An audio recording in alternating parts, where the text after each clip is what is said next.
রাহে নাজাত মাসলা মাসাইল মুফতি মুস্তাফা কামাল সাবস্ক্রাইব নেই। কাছে এক ভাইয়ে প্রশ্ন করেছে ঈসা মাছ খাওয়া সম্পর্কে, যে ঈসা মাছ খাওয়া জায়েজ না না জায়েজ, এটা হলো ওনার প্রশ্ন। যে ভাই এই প্রশ্নটি করেছে অতি গুরুত্বপূর্ণ, অতি চমৎকার একটি প্রশ্ন করেছে।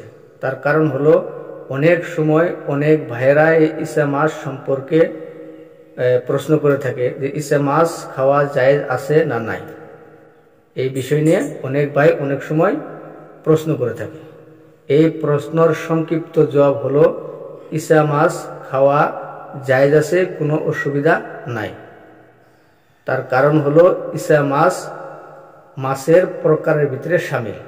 ঈসা মাছও এক জাতীয় মাছ, এই জন্যেই ঈসা মাছ খাওয়া জায়েজ আছে, কোনো অসুবিধা নেই। এমনকি দারুল উলুম দেওবন্দ, শাহী মুরাদাবাদ থেকেও ফতোয়া আসছে যে ঈসা মাছ খাওয়া জায়েজ আছে। ঈসা মাছ মাছের প্রকারের ভিতরে শামিল। এমনকি মাহিরে হাইওয়ানাত আল্লামা দামিরি রহমতুল্লাহ আলাই হায়াতুল হাইওয়ানের ভিতরে লিখেছেন যে ঈসা মাছ এক প্রকারের মাছ।